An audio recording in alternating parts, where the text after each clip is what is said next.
বিসমিল্লাহির রহমানির রহিম। প্রিয় দর্শক, আমি আজকে নতুন একটা ভিডিও দিতেছি আপনারা দর্শকরে। হাঁস আসলে লালন পালন কিভাবে করা, আসলে অনেকেই হাঁস নেয়, কিন্তু আসলে যে হাঁসের যে খাদ্যর যে তালিকা, এই তালিকাগুলো আসলে সঠিক হয় না। আমার কাছে অনেকেই ফোন দেন, অনেকেই জিজ্ঞাসা করেন যে হাঁসের যে খাদ্যের বিষয় নিয়ে।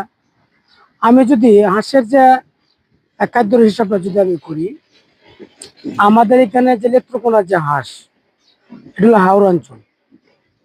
আমাদের খাবার হিসাবটা যদি আপনারা বলেন, আমাদের এখানে খাবার হিসাবটা এরকম হয় যে হাওড়ের যতটুকু খাইলো, বাকি যে আমরা আবদ্ধ অবস্থায় যে খাবারটা আমরা খাওয়াই, যদি শুধু খালি ধানটা খাওয়াই, ধানটা খাওয়াইলে আপনার পানিতে ছিটাই দেওয়াটা হলো উত্তম।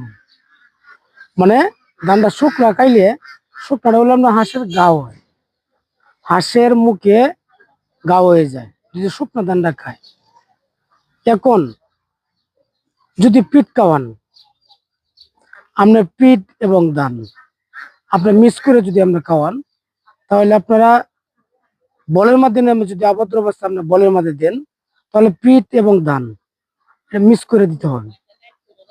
যদি আপনার ওই ধানটা আমরা শুধু খালি ধানটা আমরা খাওয়ান, ওই ধানটা আপনার শুধু ধানটা খাওয়াইলে আপনার পানি দেয়া ভিজায় খাওয়ানোটা হলো উত্তম। হয়তো আপনার বলে দিবেন, আর না হলে যেখানে আপনার এক হাত কিংবা আধ হাত পানি আছে, ওই জায়গার মধ্যে আপনার ধানটা ছিটরাই দিবেন। খাদার মধ্যে দিলেই হবে, সমস্যা নেই। খাদার মধ্যে খাইলে ধানটা আরো বেশি ভালো। হাঁসে কিন্তু অনেক সময় মাটি খায়, ধানের সাথে যদি আপনার মাটি যায়, এতে কোনো সমস্যা হইতে পারে না।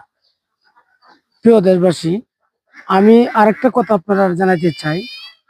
আপনারা যারা বোর্ডিং এর যে বিষয়গুলো, আপনারা যদি জিরো থেকে আপনারা বোর্ডিং করেন, সেক্ষেত্রে অনেকে আমি দেখছি যে আপনার বোর্ডিং করতে গেলে হয়তো আপনার এই স্ট্রমেলের মেইলের যে বসিগুলা, এগুলা ব্যবহার করে, নাহলে তুষ ব্যবহার করে, ধানের যে সুসাগুলা, এগুলা ব্যবহার করা যাবে না। আপনারা যদি বোর্ডিং করেন, শুধু মাটি থাক এবং পাকা থাক, আপনারা হয়তো ধানের কর দিবেন, না হয়তো আপনার চালার চট দিবেন, সেটা দিয়ে আপনারা বোর্ডিং করবেন। আর বোর্ডিং এর খাবারটা আপনারা যে চেষ্টা করবেন দেওয়ার, প্রথমে এক সপ্তাহ আপনার খাওয়াবেন আপনার জিরো খাদ্য, এরপরে খাওয়াবেন যে আস্থাটা, এরকম ভাবে বোর্ডিং করবেন। আর এখন যারা বাচ্চা নেবেন, এখন কিন্তু শীত ঠান্ডা আছে, আপনারা বোর্ডিংটা যেন সুন্দর করে আপনারা করার চেষ্টা করবেন। যে আপনারা এভারেজে যদি আমি বলি যে আপনারা 200 বাচ্চায় আপনারা একটা বাউল দেওয়ার চেষ্টা করবেন। আর পাশাপাশি তাপমাত্রাটা যেন সঠিক থাকে, ঘরে যেন কোনো বোর্ডিং এর যে বাচ্চাগুলা, ঘরে যেন কোনো বাতাস না ঢুকে, মানে ঠান্ডাটা যেন না লাগে। আর যারা আপনারা নতুন খামার করতে চান জিরো বাচ্চা দিয়া, এবং যারা করতে চান আপনারা ওই 15 দিনের বাচ্চা দিয়া কিংবা আপনার 1 মাসের বাচ্চা দিয়া, হয়তো আপনারা জিরো বাচ্চাটাতে বোর্ডিং করতে পারেন না, আপনারা 15 দিনের এবং 1 মাস কিংবা 20 দিনের বাচ্চা আপনারা নেওয়ার চেষ্টা করবেন। আমরা বোর্ডিং করে দিব, এবং আমার কাছ থেকে না নেন, যে কারোর কাছ থেকে নেন, আপনারা যারা নতুন খামারেরা বোর্ডিং এর বাচ্চারা আপনারা নেওয়ার জন্য চেষ্টা করবেন। বোর্ডিং এর বাচ্চারা এলো উত্তম। আর পাশাপাশি হলো একটা বিষয় হলো, যারা আপনারা বোর্ডিং এর বাচ্চা নিতে চান, আপনারা আগে থেকে একটু চেষ্টা করবেন যে বগিন করার জন্য। বগিন করলে আমাদের একটু সুবিধা বাচ্চা ডেলিভারি করা। পাশাপাশি আমি আরেকটা কথা বলবো, যারা হাঁস নিতে চান, অথবা ডিমের মুখোমুখি আমরা বলি যে 15 দিন পরে ডিম আসবে, সেটাও নিতে পারেন। পাশাপাশি নিতে পারেন আপনারা 8% 10% ডিম এসে গেছে, এটাও নিতে পারেন।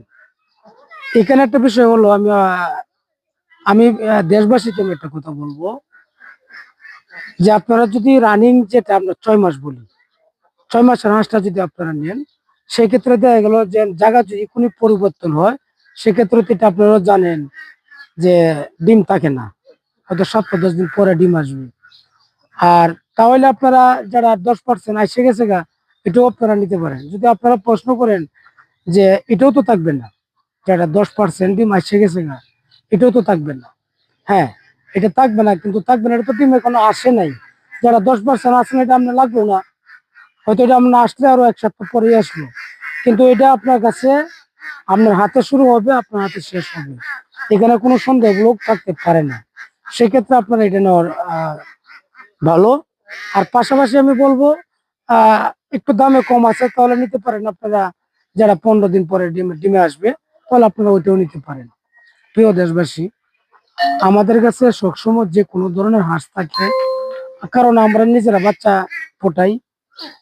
আমরা এই সবসময় আমরা বোর্ডিং করি, যার ফলে একটার পর আর একটা যোগাইতেছে, একটা পর আমরা বিক্রি করতেছি। আপনারা চেষ্টা করবেন যে যে কোনো একটু চিন্তা ভাবনা করবেন, যে একটা বিজ্ঞ খামারের কাছ থেকে আপনারা হাঁসটা ক্রয় করবেন। আশা করি যে আপনারা লাভবান হবেন। প্রিয় দেশবাসী, আপনারা সকলেই ভালো থাকেন, সুস্থ থাকেন এবং আল্লাহ হাফেজ।